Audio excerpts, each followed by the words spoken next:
The Gun Shooting 2 was made in 2001 by AMS for the Sony PlayStation. It was released exclusively in Japan as part of the Simple 1500 series. As for the language barrier, most of the story remains concealed to me. A little girl does interact with anthropomorphic animals in a fantasy world. The game is composed of 30 minigames. These minigames can be selected in the so-called score attack mode. 3 similar minigames are put together as a group, yielding in a total of 10 groups. In the story mode, the events of the game unfold on hand-drawn images with text boxes and a bit of voice acting. After a story bit, the player is left to choose one of 3 minigames within a given group. The story continues to unfold no matter the player's performance during gameplay, and gives a fresh section of minigames from another group after the player is put back to the main screen. The story mode and the score attack could be played by 2 players simultaneous in a competitive fashion. Each minigame has a high score board and awards the first 3 ranks with medals. However, caused by faulty programming, the medals only get triggered if the player achieves the right amount of points. For example, achieving the best score and improving this best score in 2 consecutive runs will leave the player just with 1 gold medal instead of the whole set of gold, silver and bronze. Apart from the medals, the player earns money which can be spent to buy the images from the story mode. These images are then viewable in a gallery.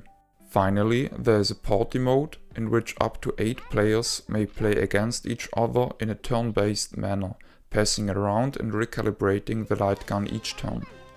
The game is rather import-friendly, as the menus are labeled in English and the rules of the minigames are depicted in images.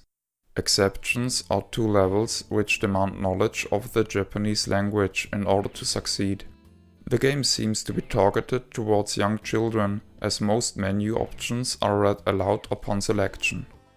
I think many of the minigames are very creative and some of them are certainly unique. However, the difficulty feels really unbalanced, ranging from far too easy to challenging without a visible pattern. Personally, I don't like the game. However, I have to make clear that I'm obviously not within the game's target audience and that Japanese children might get more enjoyment out of this game. The story mode seems forced in and doesn't feel natural. The scoring system gives me reason to think that the game didn't undergo much playtesting and tweaking prior release. This theory is supported by the fact that the selection screens of some minigames got mixed up. The game hinders itself by annoying details. One example is that the player is set back to the main menu after each trial and has to select the desired minigame from there again in order to get another chance. Furthermore, the game doesn't remember the player's name and thus forces the resubmission thereof every time something is written to the high scoreboard. Possibly to reduce the risk of photosensitive epilepsy amongst children, the position flashes are very dark. That way even the supported Namco G-Con needs an unusual high brightness setting on the TV in order to work reliable. Compared to other light gun games of this epoch, the game looks rather underwhelming. Just little animation is used and those few examples are rather choppy. I like the art style and the music though.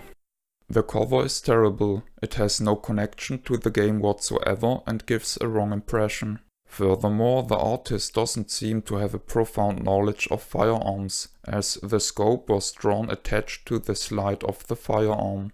On guns similar to the Colt 1911, the upper part slides backwards in order to eject the empty case and reload another round at every shot. This would shake the delicate optic fiercely. Assuming for the fun of it that the optic could survive this mistreatment, the scope position would be a blatant risk nevertheless, as the scope would be propelled back towards the gun user once it gets loose. This is the end of the review. My name is Ben. I thank you for viewing.